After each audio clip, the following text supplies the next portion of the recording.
आङो बांसिनहाय नैबे चेलेन्जिं बोथोरनि थाखाय आं गाबोननि दिनाव बुंगोन दिनैनि दिनाव जोंनि फोथायनाया माबोरै दिप जानांगौ माबोरै जोंनि फोथायनाया गोथौ जानांगौ बे प्रग्रामखौ लानानै आं बुंनो थाखाय सानदों।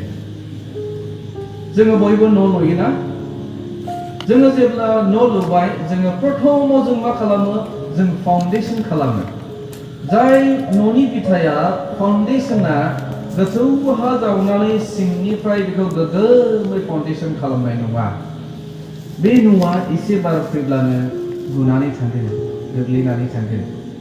बेनिखायनो गोथार शास्त्रआव बुंदों नोंसोर जेब्ला न' लुगोन गोग्गोमै न' लुनांगौब्ला नोंसिनि फाउन्डेसना सलिड जानांगोन। जेब्ला नोंसिनि फाउन्डेसना गोग्गोम जानाय नङा गोग्गोम फाउन्डेसन जायै न'फोरा बायनानै थांगोन बेयो बार फैब्ला नारखोजागोन। नोंसोरो माथाइनि लिरनाय 7:24 आरो 25 सिरियाव बुंदों नोंसोरो जेब्ला न' लुगोन न' लुयोब्ला नोंसोरो गोग्गोम मोनसे अन्थाइनि सायाव फाउन्डेसनखौ गायदो हा मोदोमफोराव नोंसोर फाउन्डेसनखौ खालामदो बाला जायगाफोराव बाला हाफोराव नोंसोरो फाउन्डेसन खालामनो नाङा।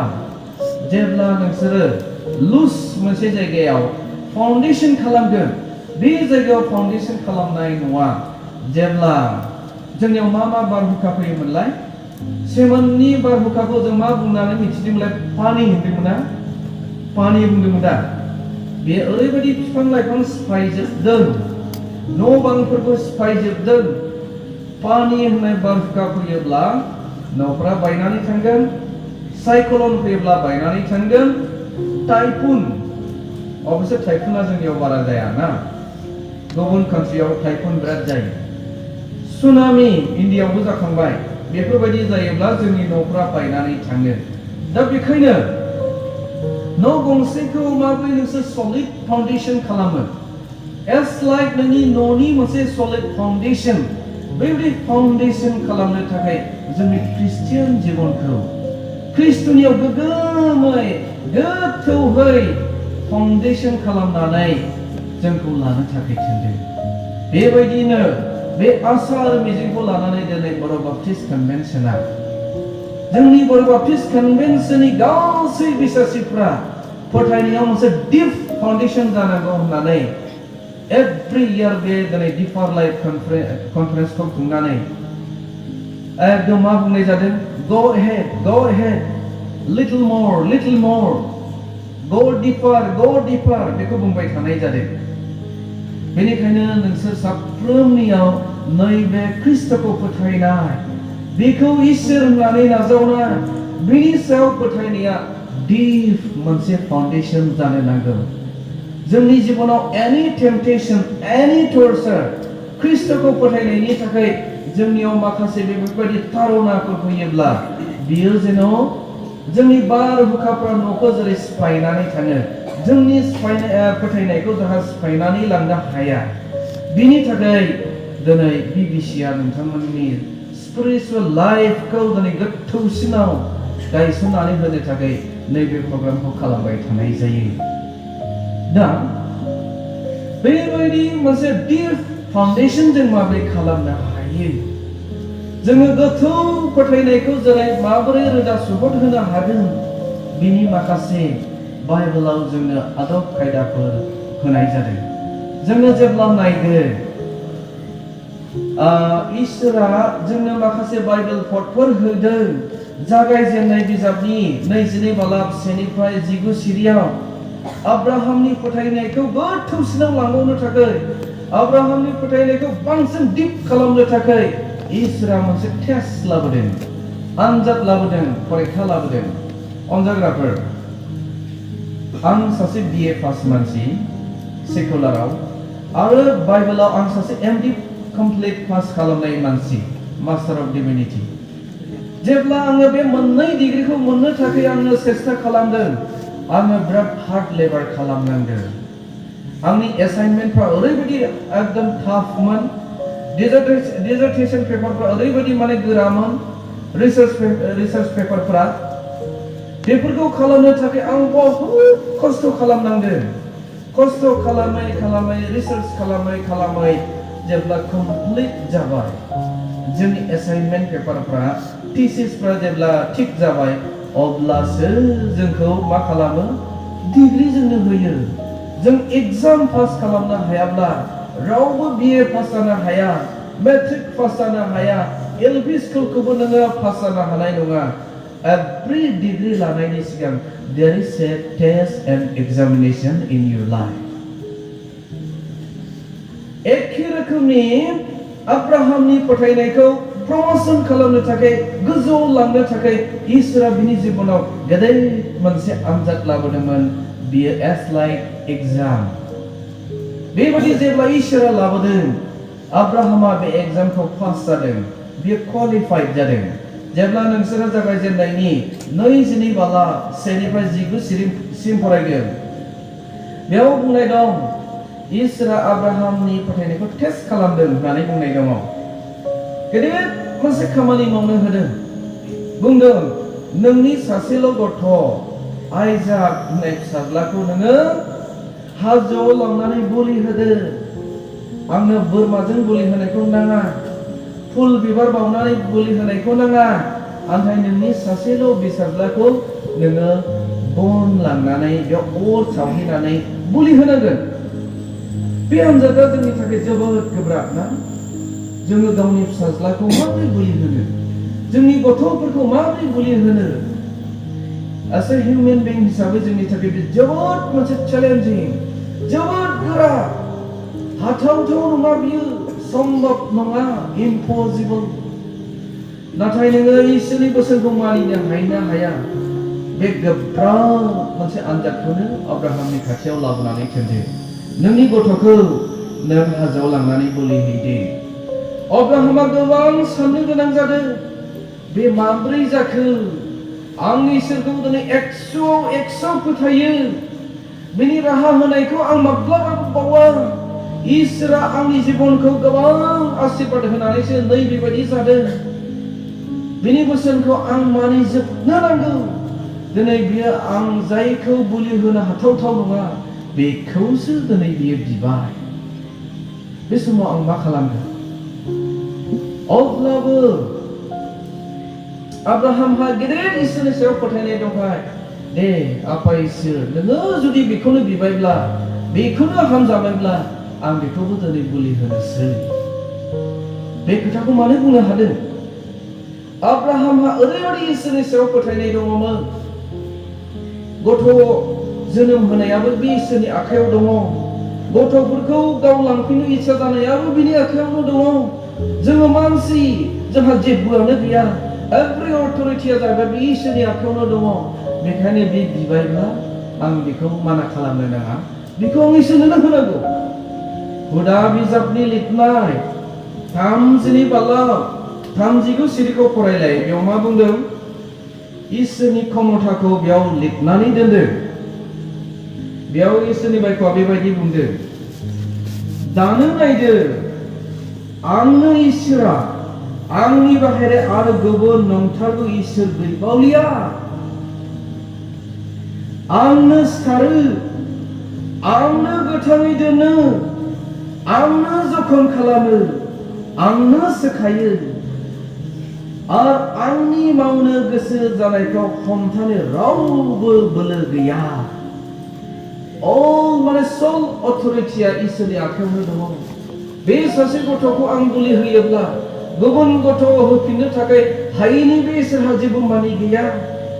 लांनो गोसो जानायाबो बे इसोरनियावनो, आरो जोनोम जाहोनो गोसो जानायाबो इसोरनियावनो। बेनिखायनो आं बे इसोरनि लुबैनायखौ आङो आपत्ति खालामनो थाखाय सासे जयगथा मानसि नङा होननानै इसोरनि बोसोनखौ मानिनानै बियो बोलि होनो लांदों। ओमफ्राय बोलि होनो लांनायजों इसोरा बेखौ फोरमान खालामनानै मोनथिनो मोनबाय, अब्राहामनि फोथायनाया उन्दै नङा। दिप मोनसे बेहा फोथायनाय दं, इसोरनि सायाव बेहा कमप्लिट फोथायनाय दं। बेखायनो बियो गावनि सासेल' फिसाखौबो बोलि होनो थाखाय लाबोदों। दिनै जोंनियावबो बेफोरबायदि इसोरनि आनजाद लानाय, जोंनि फोथायनायखौ गोजौसिनाव लांनो थाखाय गोबां इसोरनि टेस्ट नायनाय जोंनि जिबनाव दं। जेराव नोंथाङा दिनै पास जानांगौ, बे एग्जामखौ क्वालिफाइड जाथारनांगोन नङाब्ला नोङो बेबायदि सासे क्वालिफाइड स्पिरिचुवेलि क्वालिफाइड मानसि जानो हाया होननानै बाइबेलाव बुंदों आं सानो अब्राहामनि बायदि गथ'खौ बोलि होनाय आनजादा टेस्टआ नोंसिनियावबो फैनाय नङा आंनियावबो फैनाय नङा आं इसोरनि आरजबो खालामो बेबायदि गोब्राबद्राय आनजादखौ नोङो जोंनियाव दालाबो जोङो फेल जागोन जोङो क्वालिफाइड जानाय नङा आं इसोरनियाव आरज खालामो आरो गमामायै दिनैसिम जोंनि जिबनाव बेबायदि अब्राहामनि बायदि गेदेर टेस्टखौ लाबोआखैमोन नोंसिनि फिसाफोरखौ रावबो बोलि होनो बिहैयाखै दा ना बिहैदों गथ'खौलाय माबोरै बोलि होनो ना जों बिराद अनो इसोराबो आनजादसो लादोंमोन उनाव अब्राहामनि फिसाखौ बोलि होखायाखै गुबुन बोरमाखौसो दिन्थिनानै बोलि होनो इसोरा जगायदों जोंनि जिबनाव बेफोरबायदि टेस्ट लायोब्ला इसोरा आनजाद खालामोब्ला बेखौ जों देरहानो सेस्था खालामनांगौ बेनिखायनो जोङो एसे स्पिरिचुवेल मानसि जाबायखाय माब्लाबा जोङो गाज्रि दाय आरो गाज्रि मोनसे पाप मावनाङोब्ला बे पाप मावनायनि उनाव आरोबाव इसोरा जोंखौ गोजौसिन स्पिरिचुवेल लेभेलाव लांनो थाखाय जोंनि जिबनाव इसोरा बिभिन्न खामानि मावो इब्रिनि 12:6-7 आरो 8फोरखौ फरायलाय बेयाव मा बुंदों इब्रिनि बे बिजाबाव बेबायदि बुंदों आं जायखौ अनो बेखौ बुयो आरो जाय मानसिफ्रा दिनै आंजों बुजायाखै पाप मावनानैबो बिसोर बुजायाखै जेबो इसोरनि कारेक्सन होनायखौ मोनाखै इसोरनि फिसा बिसोरो असे नङा होननानै आं दिनै फोरमान खालामो होननानै बुंदों इसोरनि फिसा असे नङैखाय बिसोरखौ मा बुंगोन बिहि हाग्रानिफ्राय लाबोनाय फिसासो होननानै बुंदों अब्ला नोंथांमोननि गेजेराव आं खोनासंनो लुबैदों इसोरनिफ्राय बुजानाय साबेसे मोनदों दाखालि आं जोंनि पियनखौ सोंदोंमोन आसा आदा नोङो इसोरनिफ्राय बुजानायखौ मोनबायना मोनाखै सासे गुबुन लोगो पियना फैनानै बुंदों पाप मावोब्ला इसोरा बुयो पाप मावनायनि गेजेरजों इसोरा जोंखौ बुनानै फेंनानै लाबोयो आरो बांसिन बिसासि खालामनो नागिरो बेबायदि बाइबेल कट मिलायनाय सार आंनो नागिरना हरलाय होननानै बुंफैदोंमोन आंथ' बेफोरखौ मुखस्थ' दङ नालाय इब्रियाव फरायदे 12:8 होनना बुंबाय गावनि मबाइलनिफ्राय इमारजेन्सि बाइबेल गैयि जायगायावबो बि दिहुननानै फरायबाय बि जोबोद गोनांबाय आरो बिनि लोगो सासे पियनाबो फैबाय बेहा आरो गोनो गोथो नों बुजाबायना बुजायाखै होननानै बिनि लोगोआबो सोंबाय आंबो सोंबाय बेयो कनफिउज जाबाय जानोलै आं इसोरजों बुजादोंना बुजायाखै जेबो पाक्का मोनाखिसै आरो दाने बे लोगो सासेया एकदम इमिडियेटलि बिनो रेसपन्स खालामनो नागिरदों खिन्थु आं बेखौ माना खालामबाय नों दा बुंफा आं बुंनि होननानै दे बाइबेला फराय मा बुंदों होननानै बुंबाय बाइबेलखौ सोर फरायलांबाय बियो जायखौ इसोरा अनो बेखौ बुयो जाय पाप मावो बेखौ साजाय होयो बे साजाय होनायनि गेजेरजों नोंखौ फोसाबनानै साबसिन खालामनो नागिरो नाथाय जायफोरा बुजायाखै बे हले इसोरनि फिसा असे नङा बे बिहि हाग्रा खानानै लाबोनाय मालाय हौवानिसो बे गथ' जेब्ला बेखौ नुबाय सार बिराद जोंहा सोलोंनांगौ गोबां लेसन दंबावोलै जों हायाखै बेसेमान जानांगौ दाने लोगो सासेया बुंबाय आदा नोङो इसोरखौ जिउजों नाजावदों नोङो गासै पापफोरखौ रायथिनानैसो नोङो बाप्तिस्मा लादों नोङो इसोरखौ गावनि जिउनि बासायगिरि होननानै जिसुखौ नाजावबाय मानो नों स्पिरिचुवेल मानसि नङा जाखो नोंखौ बे दंफाङाव गाखोनाय समाव नोङो दंफां खान्थाल बिफांनिफ्राय गोग्लैदों नोंनि आखाइया बायदों इसोरा नोंखौ बुदों नोङो दाबसे जायगायाव थांनायाव नोंखौ जिबौआ सौदों बेबो नोंखौ इसोरा बुदों बे समफोराव नोङो फिसा फिसा खामानि पाप मावनायखौ नोङो क्षमा लादों बेनिथ' इसोरनि फोसाबनाय बेफोर जाहैबाय आनजाद जि आनजादनि समाव जोङो क्वालिफाइड जानो थाखाय जोङो फिसा फिसा मोनसे आनजाद लाबोदों समयसा लाबोदों बे समयसानि गेजेरजों जोंखौ रिफाइन खालामदों रिफाइन बेनिखायनो जों इसोरखौ हामबाय होनो नांगौ जेरै आब्राहामा बेयाव क्वालिफाइड जादोंमोन जोंबो क्वालिफाइड जानो नांगौ आब्राहाम बायदि गोथौ इसोराव फोथायनाय थानायनि थाखायसो बे देरहादोंमोनखाय जोंनियावबो बे गोथौ फोथायनाया थानो नांगौ मानोना डेभिडाबो बुंदों इसोरानो गासैबो होजोबखायो इसोरानो गासै खामानिखौ मावजोबो गितमालानि 113 नाम्बार 5 निफ्राय नोंसोर 9 फारसे फरायोब्ला इसोरा गोजौनिफ्राय जोंखौ नाहरबाय थायो बे गाहाम मुवाखौ होनानै जोंखौ गोजोन होयो बे सांग्रेमा हिन्जावफोरखौ फिसाफोर गोनां खालामनानै रंजाहोयो आहार ओंखार रोङै बिमाफोरनि आहारखौ बियो आहार गहोग्रा खालामो every blessing comes from God बेखौ डेभिडाबो गावनि जिबनाव मोनदांनानै बुंदों बेखौ मोनदांनो हानाय फोथायनो हानाया only spiritually जाय मानसिफ्रा deep इसोरनि सायाव फोथायनाय दं deeper Christian life गोनां मानसिफ्रासो बेखौ फोथायनो हागोन आन्थाय आब्राहामा गथ'खौ लानानै बोलि होनो थांदोंमोन जोङो दिनै गथ'फोरखौ लानानै समस्या जादों गथ'फोरखौ लानानै deeper Christian life जों माब्लाबा खालामनो हाया आं सासे मानसिनि एग्जाम्पल लाबोनि दै बाइबेलाव सासे दौरि दङमोन बे दौरिनि मुङा जाहैबाय एलिया सासे गाहाय दौरि बे दौरिया बेहा सानै गथ'फोर दङमोन बिनि मुङा जाहैबाय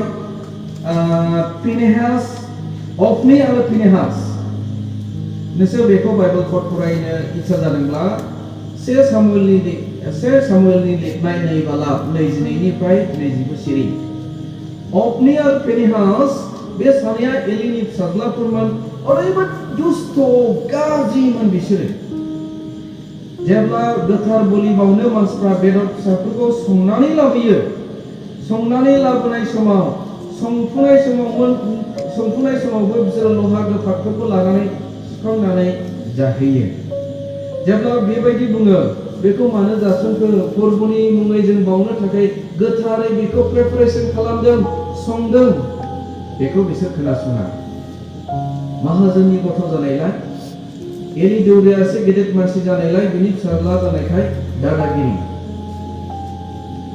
एकदम बिसोर जासनबायना होयो खालामो आरो बेनिख्रुइ गाज्रिसिन खामानि बिसोर मावबोदों बे गाज्रिसिन खामानि मावनायानो जाहैबाय मन्दिराव बोलि बावनो फैनाय आइजोफोरखौ बिसोरो जिनाहारि खालामोमोन बेबायदि इल्लिगेल गाज्रि खामानि मावनायखौ नुनानै एलि दौरिया बिसोरखौ कारेक्सन होनो थाखाय गोब्राब मोनदों खुगाजों नर्मेलि बुंदों नोंसोरनि बेबायदि खामानि मावनाया थिग जायाखै इसोरा नोंसोरखौ साजाय होदों नोंसोर बयबो दिनै स्कुलाव गथ'फोर सोयो जेब्ला नोंसोर गथ'फोरखौ स्कुलाव सोगोन गथ'फ्रा गावजों गाव बुलायलायो जोंनि आं फिसाजोखौ जि जायगायाव स्कुलाव सोदों सासे बिराद दुस्थु सेंग्रा दङमोन बे गथ'फ्रा हिन्जावसाफ्रा बे हेडबेन्ड हम मोना बेन्ड लागायो बे बेन्डआ माब्लाबा बिसोरनि खानजं बायदि सिङाव हाथाय गोनांबो थायोना बेफोरबायदि हमनाय गाननाय सासे सिंग्रिफोरखौबो स्केल एकदम औवानि स्केल लाबोना गासै बेखौ थमसु होलायो बेबायदिब्लाथ' सासे गथ'आ एसे हार्ड जागोन ना आरो सासे मानसिखौ खोमायाव हमनानै बुबाय बियो थै गबाय ब्लाड सेट जागुलायबाय थेवबो बिनि बिफाया मा खालामो नर्मेल लायो मानसि बिदि खालामो बाबा बिदि खालामनाङालै मानसिफ्रा गाज्रि मोनो बेबायदि खालामोब्ला नोंनि गथ'आ खोमा बिसिफोर जायोब्ला बे गथ'नि सायाव कारेक्सना बिफानिफ्राय जेबो स्ट्रं गैया जेबो सिरियास आनो लाया नों गोजोनगोन नामा गोजोना ना मोजां सिखा होनांसिगौ बेखौ मोजां फोरोंनांसिगौ थेवबो नोंहा सिरियास गैया गथ'फोरखौ जों अनब्रेनायनि थाखाय माब्लाबा जों स्पइल खालामो एलियाबो एकदम सिरियास लायाखै जिनाहारि खालामनायखौ नुखाबाय बेदर जासननायखौ नुखाबाय थेवबो बिनि गोसोआव एसेबां सिरियास गैया इसोरा दुखु मोनो इसोरा दुखु मोननानै मा खालामदों एलिखौ बुंदों एलि नोङो गावनि गथ'फोरखौ बांद्राय अनबाय बांद्राय जाहोनानै नों गुफुं खालामबाय आंनिख्रुइ इसोरनिख्रुइ नोङो गथ'फोरखौ बांसिन अनदों इसोरासो 1 नाम्बार जायगायाव थानो मोननांगौमोन नोंनि गथ'फ्रासो दिनै 1 नाम्बाराव थाबाय इसोरा 2 नाम्बारावसो दं प्रायरिटिया सोरनियाव दङ गथ'फोरनि सायाव दङ गथ'फोरखौ इसोरनिख्रुइ देरसिन खालामदों बिनि थाखायनो एलिखौ दुखु मोननानै इसोरा मा खालामबाय प्रेसार सिखारनानै एलिखौ थैहोदों आरो बिनि सानै फिसाज्लाखौबो दावहायाव इसोरा सिथारदों नेक्स्ट जेनेरेशनखौनो एलिनिफ्राय साबसिनबो दोनाखै सिथारजोबदों बेबायदि कमप्लिट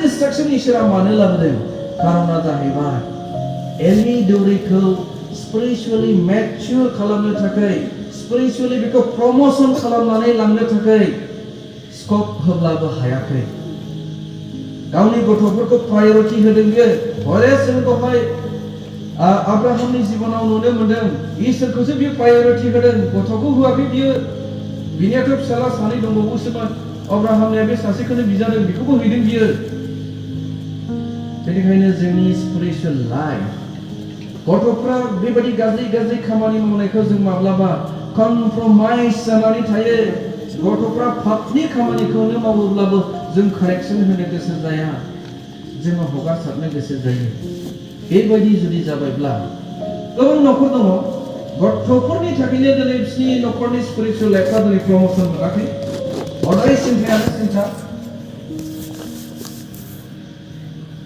आं नोंसोरनियाव गाबोन मोनसे बाइबल कोट लाबोगोन दै गीतमालानि खोब सल' 139 जानांगौ बे चैप्टार 4 आव थायो इसोरा मानसिखौ गिथाव सोरजिबाय होननानै बुंदों नों जुदि मोजां शिक्षा होनो हायाब्ला नोंनि गथ'आ गिथावआनो जाखागोन सिखा लानानै दानो नागिरोना सिखाफोरखौ नंगौना नङा नंगौ दा बे गिथावथाव नङा नामा पिस्तल देखायो बे गिथावथाव नङा नामा मोजां शिक्षा होनो हायोब्ला नोङो बिराद मोजां फिथाइ मोनजागोन जुदि नों मोजां सिखायनो हायाब्ला इसोरा जेरै बुंदों एकदम मानसिखौ गिथाव सोरजिबाय होननानै गिथावआनो जामारखागोनबो दा बेखायनो जोङो स्पिरिचुअल प्रमोशन जानांगौब्ला गासैबो बिषयनि सिगाङावनो इसोरा प्रायोरिटी जानांगौ नोंनि गथ'आबो प्रायोरिटी जानो नाङा नोंनि सम्पथियाबो प्रायोरिटी जानो नाङा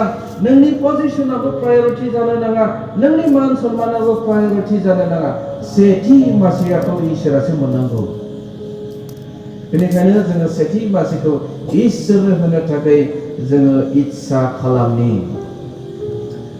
डिपर ख्रिस्टान लाइफ गोनां मानसिफोरखौ गांनाय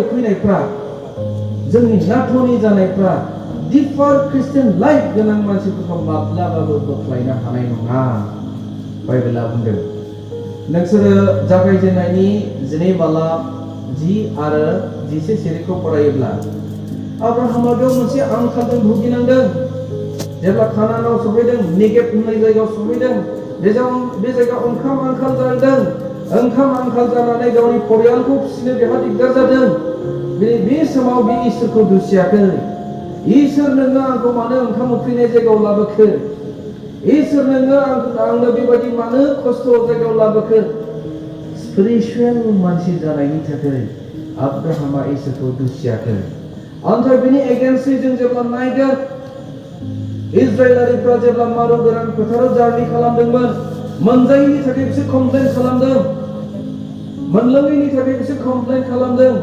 जास्ट दसे उखैनायखौबो बिसोर सैनो हायाखै मसिखौ बिसोर कमप्लेन होदों आरो नोंनि इसोरा दिनै जगायनो हायाखै बेखौबो कमप्लेन होदों ओमफ्राय हसाखै गोथौ फोथायनाय सासे स्पिरिचुअल मानसिनियावहाय नैबे जानाय लोंनायनि थाखाय इसोरखौ कमप्लेन खालामनाया बेनि खुगानिफ्राय ओंखारनाय नङा बेनिखायनो आब्राहामा दिनै बेबायदि समयसायावबो जेरै देरहादों जों दिनै ख्रिस्टियान मानसिफ्राबो जोंनि गरिब अभाब जानाय समावबो जों इसोरखौ निन्दिनाय बाथ्राया जोङो स्पिरिचुअल जाबायब्ला बेयो जोंनिफ्राय ओंखारनाय नङा मा थागोन इसोरनाव गिदिर फोथायनायासो जोंनियाव थागोन माथाइनि 6:22निफ्राय 30 फराय इसोरनि बाइबेलाव बेबायदि बुंदों नोंसोरो बै बिरबायनाय दाउसेनफोरखौ नाहरलाय बे दाउसेनफ्रा गायनोबो रोङा फुनोबो रोङा आबाद खेथिबो खालामा सानफ्रोमबो बिरबायनानै जायो बे दाउसेनफोरखौ मासेखौबो आं उखैनानै सिथाराखै बेनिख्रुइ दाम गोसासिन आं मानसिखौ सोरजियाखै खोमा सानफ्रोमबो बिसोरनि गोनांथिखौ आं बुजिनाय नङा खोमा बिसोरनि नांगौफोरखौ जगायनानै आं बिसोरनो जाहोनाय नङा खोमा इसोरा जोंनि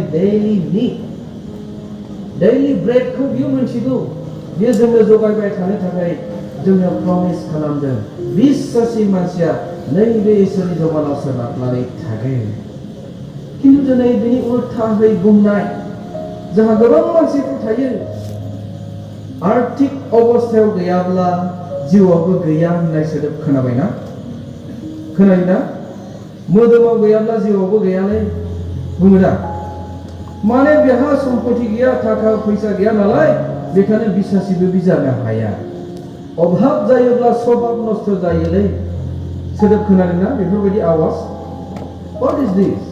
नोंथाङा जुदि बेबायदि बुंदोंब्ला आं नोंनो मोनसे बाइबेलनि उदाहरन लाबोनानै नोंखौ आं बुजायगोन लाजारा बयनिख्रुइबो दुखियासिनमोन लाजारा एकदम माहाजोन मानसिनि आरांगानिफ्राय गोग्लैनाय बे गुन्द्रा गुन्द्रिखौ जानानै बे जिउ खाङोमोन नाथाय इसोरखौ बियो गोथौ फोथायना थैना थांदों नोंथांनिख्रुइ बे दुखियासिनमोन नोंथांनिख्रुइ बे गोरिबसिनमोन थेवबो इसोरखौ बियो गोथौ फोथायनानै थैनानै थांदों आरो बे सोरगो मोनदों अब्ला नोंनियालाय मा मोदोमाव गैयाब्ला जिउआवबो गैया मा बुंनाय जाखो बिलाय बेबायदि बुंग्रा मानसिफोरखौ आं लोगो मोनोब्ला जोबोद दुखु मोनो नाम्बार्स अफ टाइम आं बेबायदि बुंग्रा मानसिफोरजों डिबेट जाबाय जेब्ला बाइबेलनि पट लानानै आं बिसोरखौ बुजायो जेब्ला खोन्थायो लास्टआव बिसोरनि फिनिशिंआ मा जाहैबावो बाइबेलनि बायदिबो थांजोबनो हायालै बिदिबो बुंबावो बेयो जोंनि सासे डिपार क्रिस्टियान लाइफ गोनां मानसिनि थाखाय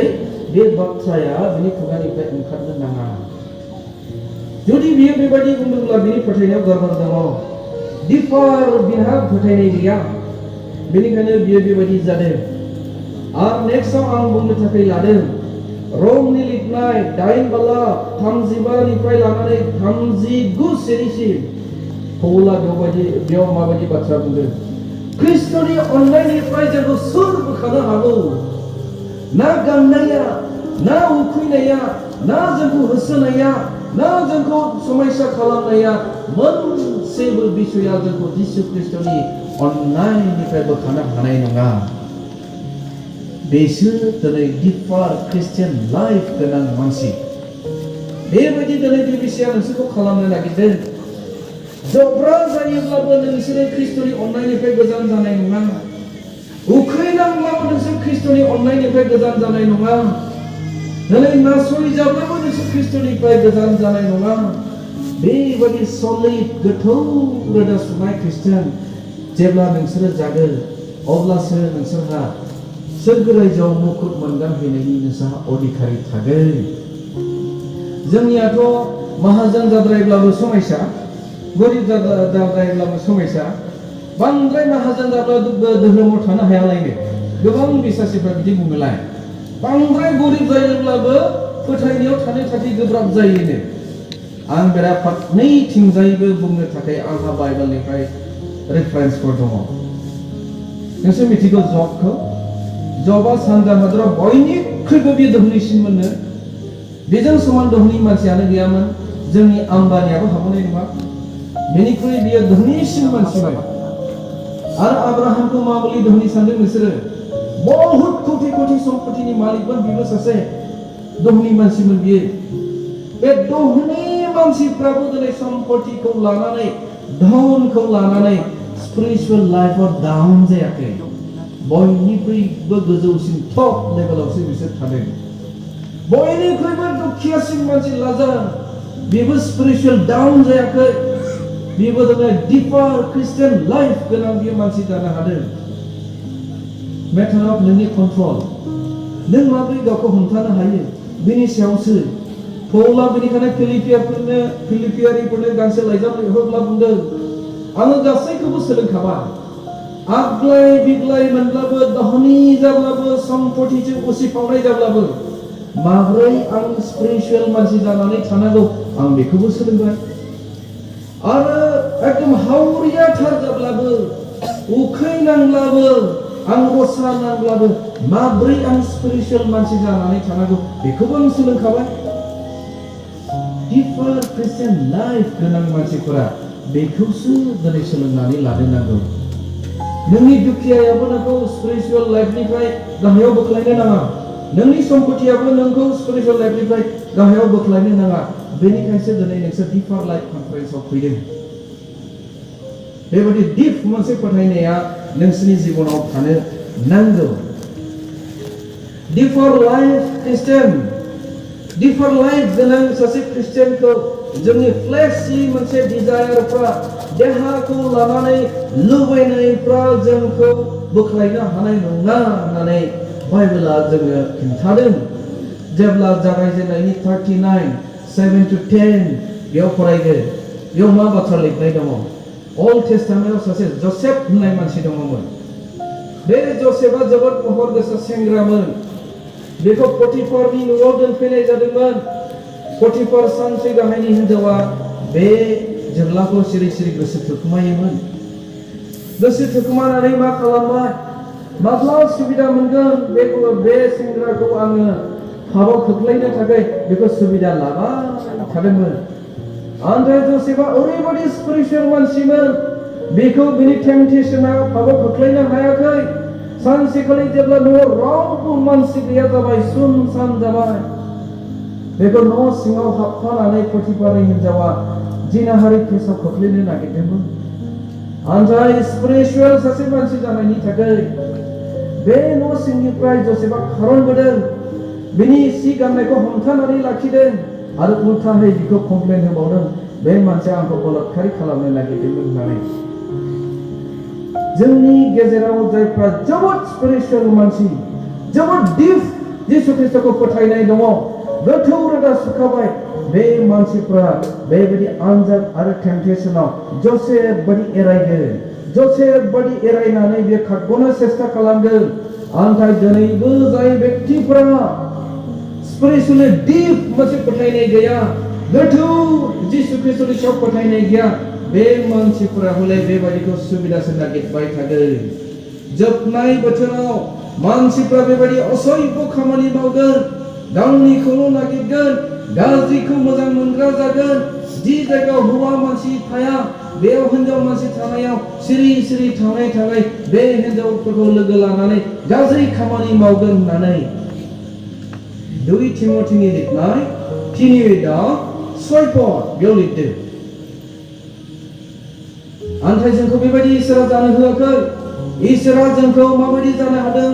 जसेफ बायदिसो जानो होदों। जायखौ समायसाखौ जों नुखाबाय, एरायनायनिसो जों लामा लानांगौ, बेनिफ्राय जोङो खारग'नायनि लामाखौसो नागिरनांगौ। ओमफ्राय मानसिफोरा हले सिरि सिरि बेखौ थांनानै लोगो लाहैनायखौसो नागिरगोन। बेखौ स्पिरिचुअल मानसि नागिरा।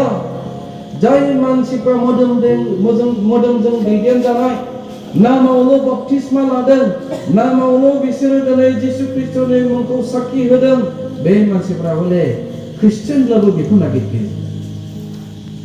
खारन बिसोरो स्पिरिचुअल मेच्युर मानसि नङा। फरायनो नामा बे बाइबेल पद मोनसेखौ? 2 तिमथिनि लिरनाय 3:10। बेयाव पौला बिराद मोजाङै लिरहरदों दै। 2 तिमथिनि लिरनाय 3:10 आङो फरायनि।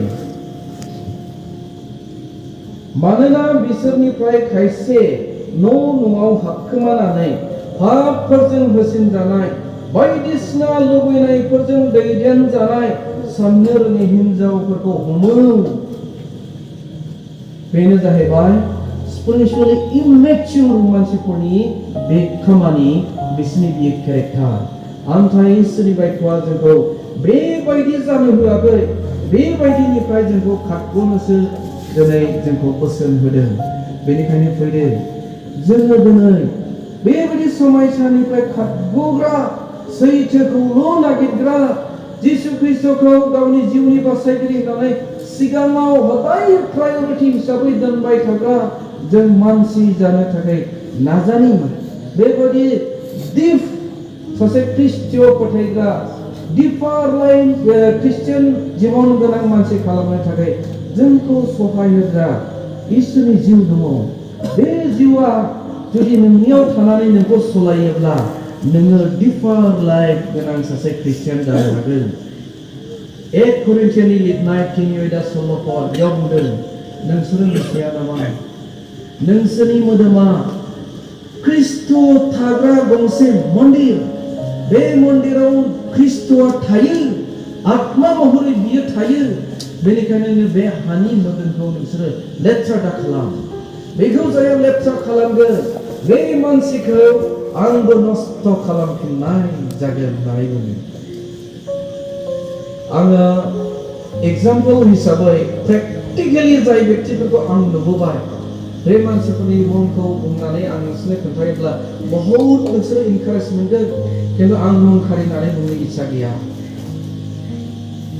सासे मानसि रिसेन्टलि थैनानै थांदों।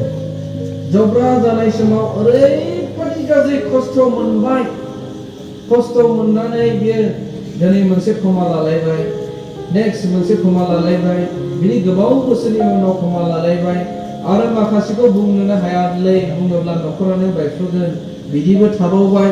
बिदि थायै थायै थायै न'खरनि गथै सम्पतिफोरखौ जाजोबनानै रिसेन्टलि बियो दाख्लै थैनानै थांबाय। गुबुन फाप गैयालै, गासिबो सेक्सुवेलि इमरेलजोब। आरो गुबुन सासे मानसि बियो बुङो, जोंनि न'निनो मानसि, नोंसोर बिराद बाइबेल लायै लायै फोथायनाय मानसि, दान होनांगौ होननानै बुङो। आंथ' दशम भागबो होआ, दानबो होआ, माथो नोंजों आंजों एखे। नोंनियाबो फैसा दं, आंनियाबो फैसा दं, आंनियासो इनकामा बारा जायो। बिदि ठाट्टा खालामबाय थायोमोन। जों बिदा फंबाय जायो। दानिया बिथाङा बेबायदि बुंबाय थाग्रा उनाव लासै लासै मा जाखो, केन्सार जाबाय।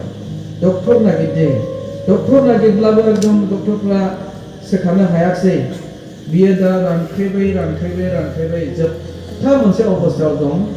जोङो बेखौ 100आव 99% थैसिगोन होननानैसो हमनानै लाबाय।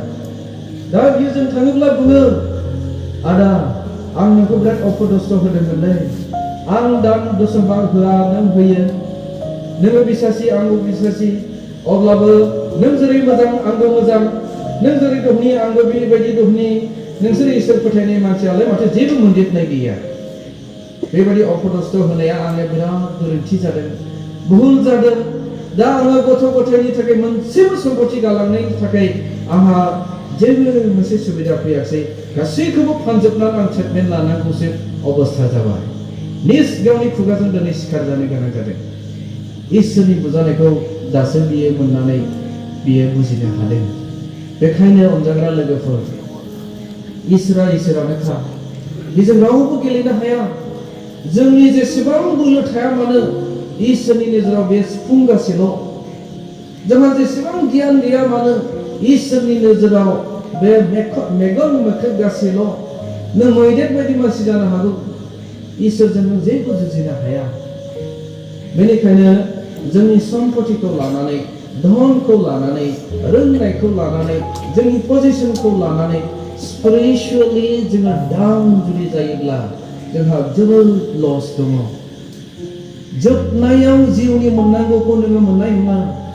बेनिखायनो दिनै बे डिपार लाइफ कनफारेन्सनि गेजेरजों नोंसोरनि फोथायनायखौ आरोबाव दिपसिन थांजानो थाखाय आङो खावलायनानै आंनि बुंनांगौखौ आं बेयावनो बुंनानै दोनथ'नाय जाबाय।